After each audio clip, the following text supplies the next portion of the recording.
put your hands together for Andrea, ladies and gentlemen.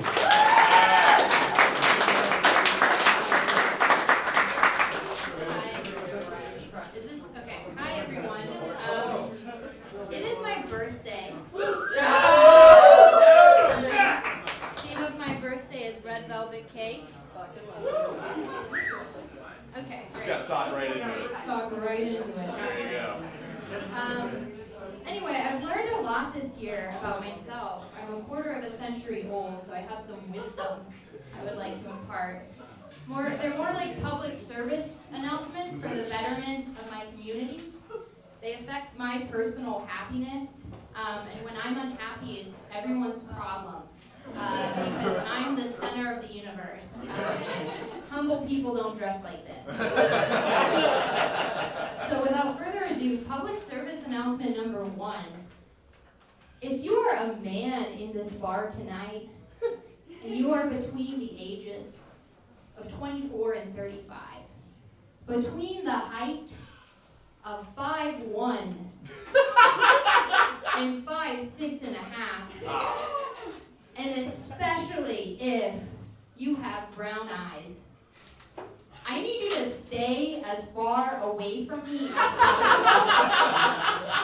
We will lock eyes, and it will derail my entire life, because I will immediately fall in love with you. It has happened more than once, and more than once is a pattern, and a pattern is a symptom of a mental illness, and I wish I knew which one, but I got a couple, so it does not narrow it down.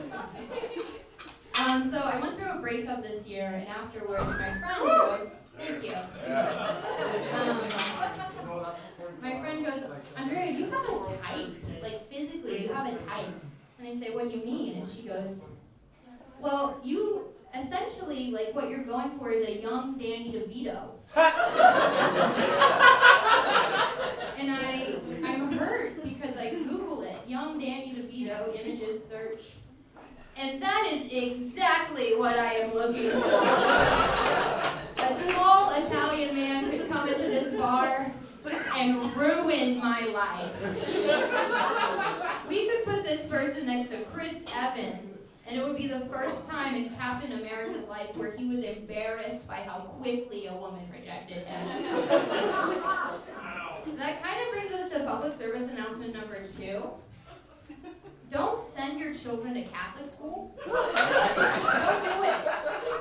I went to Catholic school from 1st through 12th grade for 12 years. That is 4 times as long as the Korean War, and probably just as traumatic. 12 years. It takes 5 years to become a nun, which means instilled in me at all times is the consciousness and the judgment of 2 2/5 of a nun. And I didn't realize how bad it was until this breakup.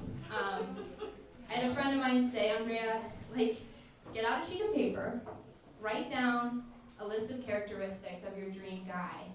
Write down what he does for a living, write down what his friends are like, what his hobbies are, what he looks like, and then compare it to the dude that you're with.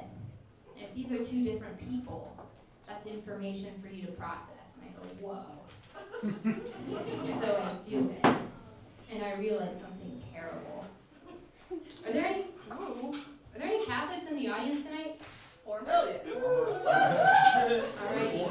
I think you're going to pick up what I'm putting down. The rest of you, we're going to fill you in. I'm going to tell you about my dream guy. My dream guy is ambitious. He's got a lot of skills, a lot of talents. He goes out into the world, makes some money, comes back home, realizes he just wants to help people. That's all he wants to do. He wants to be a good friend to others.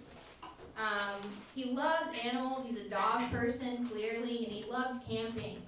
He loves camping so much he wished he could just do it for the rest of his life.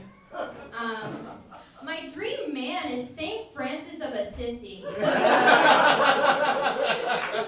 The love of my life is on the spectrum between a young Danny DeVito and the patron saint of animals.